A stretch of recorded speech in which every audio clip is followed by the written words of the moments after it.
Everyone, welcome back to my YouTube channel. तो आज हम डायरेक्ट और इनडायरेक्ट स्पीच को पढ़ेंगे, जो कि बहुत ही इंपॉर्टेंट टॉपिक है हमारे इंग्लिश ग्रामर का। तो चलिए आज स्टार्ट करते हैं और जानते हैं डायरेक्ट स्पीच क्या है और इनडायरेक्ट स्पीच क्या है। तो एग्जाम्पल से समझते हैं। सबसे पहले स्पीच क्या होती है। ठीक है, स्पीच यानी जो हम लोग बात करते हैं एक दूसरे के साथ, जो भी कन्वर्सेशन होता है हमारा, उसे हम स्पीच कहते हैं।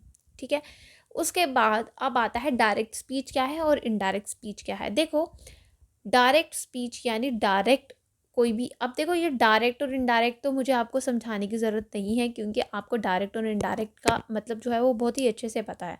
तो मैं आपको स्पीच का मतलब तो समझा चुकी हूँ कि क्या होता है। वो हम एक दूसरे के साथ जो कन्वर्सेशन करते हैं वही हमारी स्पीच होती है। ठीक है, लेकिन डायरेक्ट स्पीच क्या है वो देखिए। डायरेक्ट स्पीच का मतलब होता है the way of reporting the actual words of a speaker is called direct speech.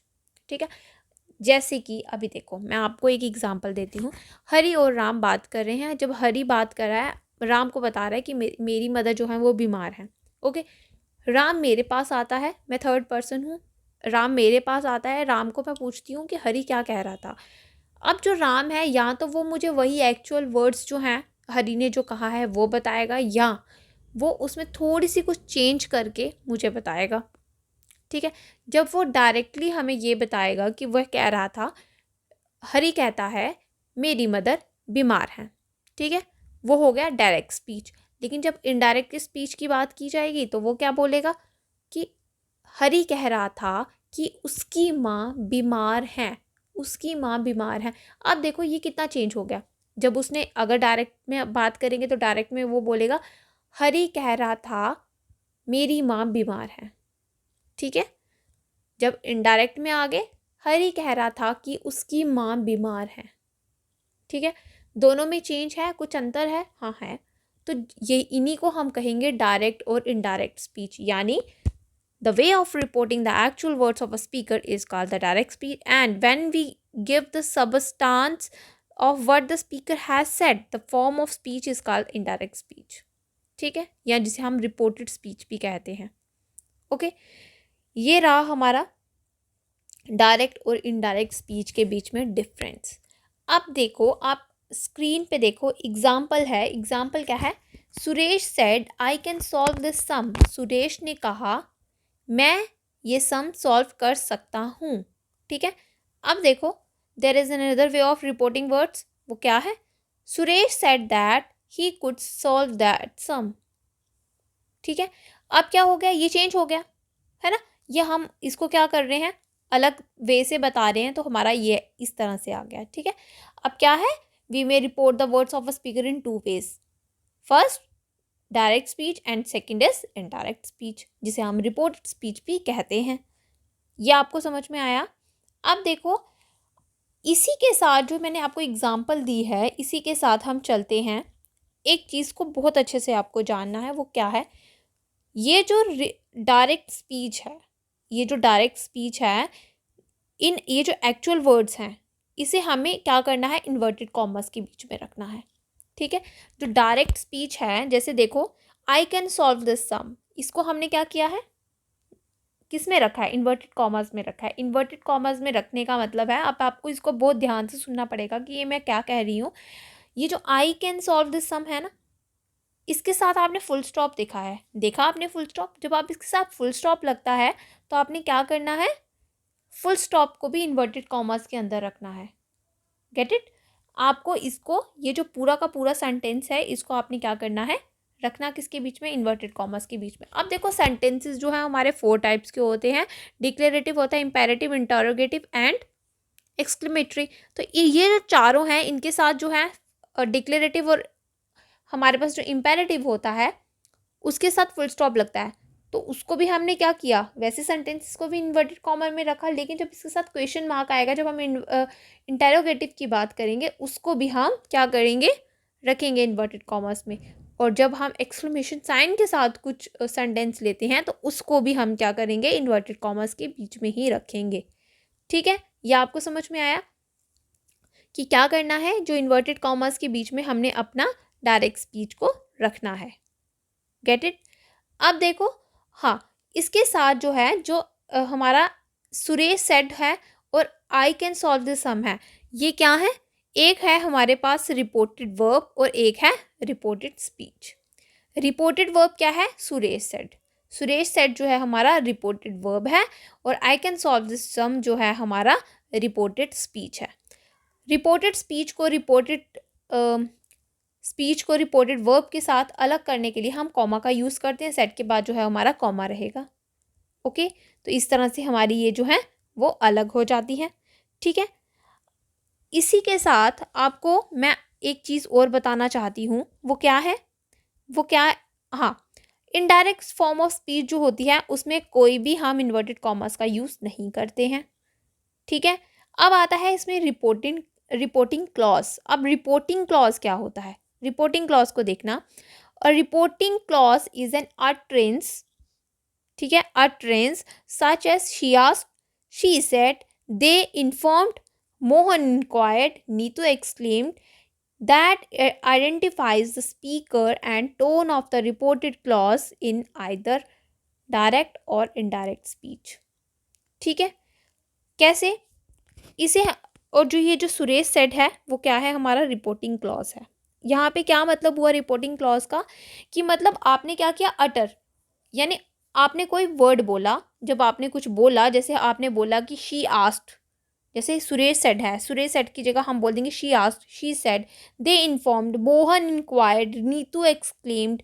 तो ये जो चीज़ें हैं, ये जो हम रिपोर्टिंग क्लॉज जो है ये क्या है? एक तरह का अटरेंस है जो हम वर्ड्स जो हैं अपने मुंह से निकालते हैं। उससे हमें पता चलता है रिपोर्टेड क्लॉज जो है उसका एक तो वो स्पीकर के बारे में हमें बताता है और उसके टोन के बारे में हमें बताता है, चाहे वो डायरेक्ट हो या इनडायरेक्ट में हो। Get it? अब आपको समझ में आया कि रिपोर्टिंग क्लॉज क्या होती है। अब होता है रिपोर्टेड क्लॉज। ठीक है, अब होता है रिपोर्टेड क्लॉज। रिपोर्टेड क्लॉज और रिपोर्टिंग क्लॉज के बीच में अभी बताऊंगी कि ये क्या है। अब रिपोर्टेड क्लॉज क्या होता है? रिपोर्टेड क्लॉज क्या होता है? एक रिपोर्टेड क्लॉज जो है उसे हम बोलेंगे it can be defined as the words uttered by the speaker. Reported clause वो होता है जिसे कौन बोलता है? स्पीकर बोलता है। ठीक है, स्पीकर बोलता है। और रिपोर्टेड क्लॉज क्या होता है? जो उससे पहले आता है, जैसे सुरेश सेड। ठीक है, इसे हम क्या बोलेंगे? ये जो रिपोर्टिंग क्लॉज है और रिपोर्टेड क्लॉज है, इसको देखो हम क्या बोलते हैं? रिपोर्टिंग क्लॉज जो होता है वो हमारा क्या होता है? रिपोर्टिंग वर्ब होता है। ओके, उसे हम रिपोर्टिंग वर्ब बोलते हैं। और जो रिपोर्टेड क्लॉज होता है उसे हम रिपोर्टेड स्पीच कहते हैं। ठीक है, यह आपको समझ में आया?